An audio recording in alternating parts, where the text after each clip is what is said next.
Coming up in this captain's vlog, I test a microphone. Testing 1, 2, 3, testing what I look like here with my arm on the thing and how close this microphone is to my chin. I make a mic necklace. I'm experimenting with a microphone necklace. It's a great little microphone, but it's designed to be clipped on, and it goes right here, which is right in your throat. Not a very good spot.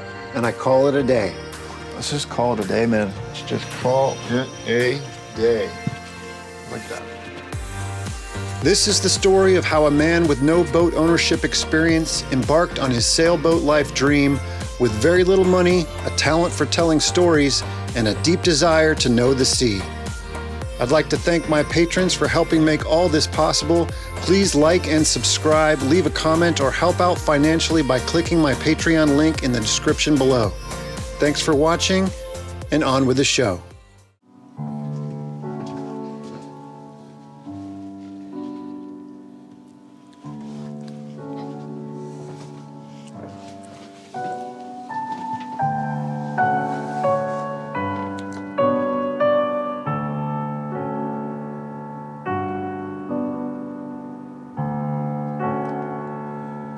All right, that's enough of that.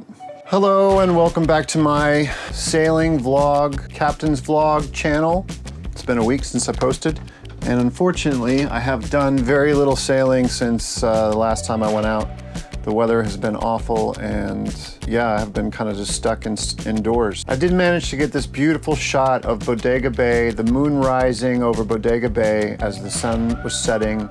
This was the night after, or the evening after I came back sailing the last time, and it was just a breathtaking moment.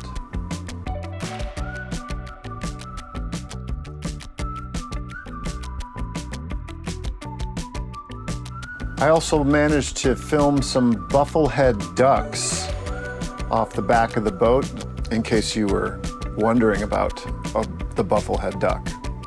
The Bufflehead is a small sea duck.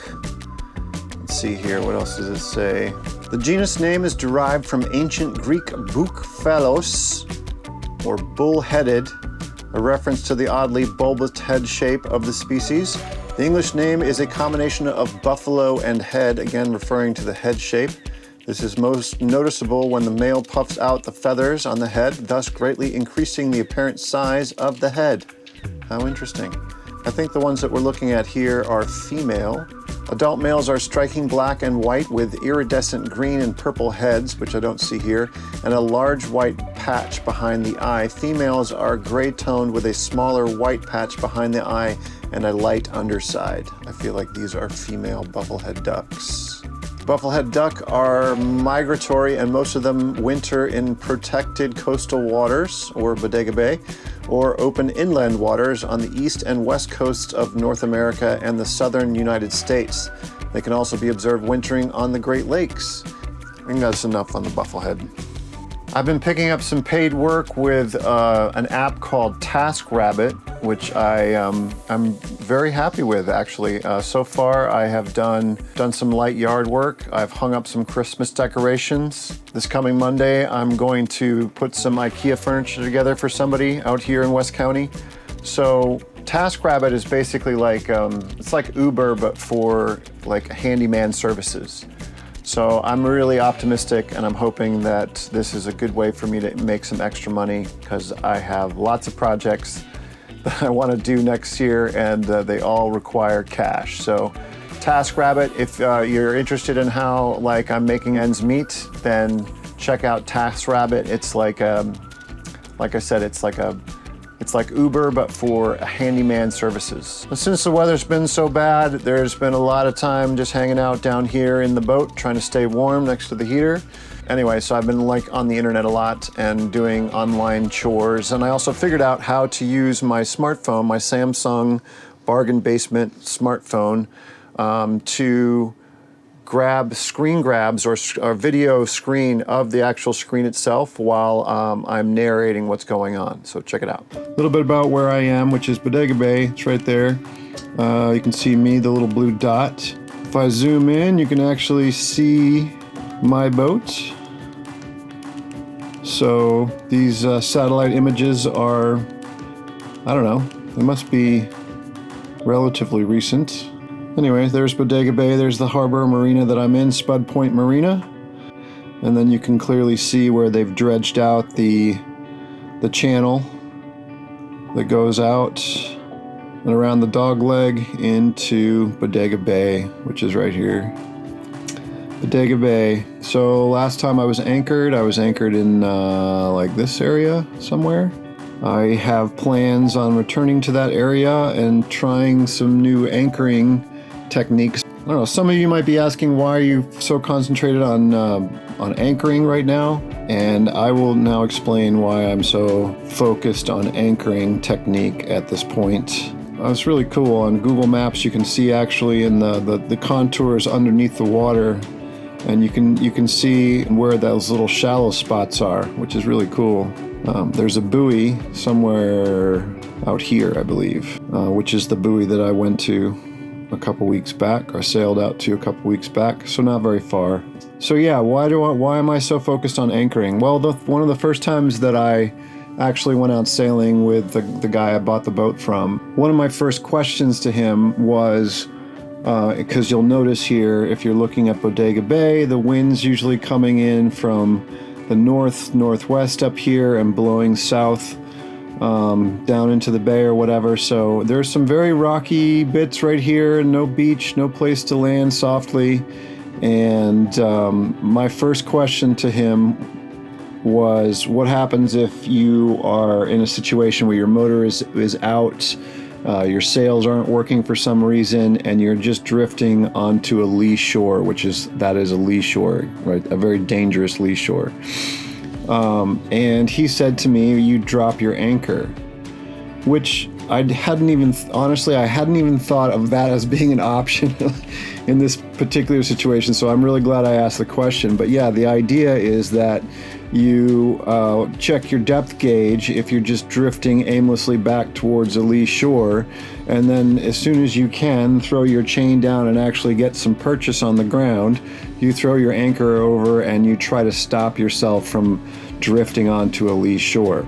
So just in general, I feel like it's one of the first things that I need to master, anchoring in general. It seems like it's a good place to start. Like, I know the fundamentals and the basics of most of it, but I don't have a whole lot of practical knowledge. So that's what I'm doing right now, is step by step going through what I think, as a total novice, are the best places to start. And I decided on anchoring. So I have a plan. My plan is to, hopefully soon, I don't know, we'll see what the weather does, but is to return to that spot where I was, right in Dorn Beach area right here, and put down the anchor again, try to do it correctly this time. But then maybe actually have my first night out right here off of Dorn Beach. It does get quite a bit of swell, especially when it's been stormy around Bodega Head there. But in general, like, it's probably a pretty good place to at least do my first overnight stay. And then I also want to try, there's a place that I can anchor down here in Bodega Harbor, down by all these restaurants and stuff like that at the end of this end of the channel.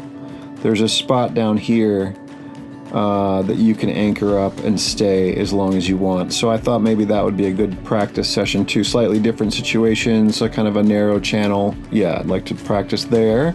And then ultimately, hopefully sooner rather than later, I'd like to be sailing out to Drake's Bay, which is right here. There you go.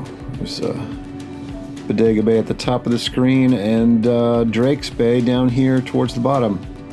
And I'd like to very much go out there, maybe spend a couple of days. I feel like that would be a good place to start as well. But it does get pretty hairy between here and there, especially when these storms blow up, so I'm being extra cautious and extra careful. And yeah, those are some of my plans. Now, another really cool thing you can do with this screen grab technology that I'm just discovering, I know it's been around forever, but I'm just now getting the hang of it, is you can rip off other people's videos on YouTube really easily by playing them full screen on your gadget and then just recording what you're watching. Like this video right here, for example, which is a video I found about anchoring technique. And this is using an anchoring ball, or an anchor, I guess it's an anchor ball. And it allows you to keep track of your anchor, you know where it's at in the water, and also if you ever were to get snagged up like this little guy right here, he can unsnag his anchor quite easily and then zoom off. So that's the news from Bodega Bay, and I know it was kind of a boring week, and I was frustrated that I couldn't get out sailing and do some more learning. But this is the nature of my life. There are going to be weeks, sometimes maybe even months on end, where the weather is just too crap to do anything. So yeah, thanks for watching. Thanks for tuning in. Thank you again to my patrons who are helping me along this crazy adventure. I really, really appreciate you. And please like and subscribe, or leave a comment if you haven't done so before. It's always fun to hear your comments. Thanks again for watching.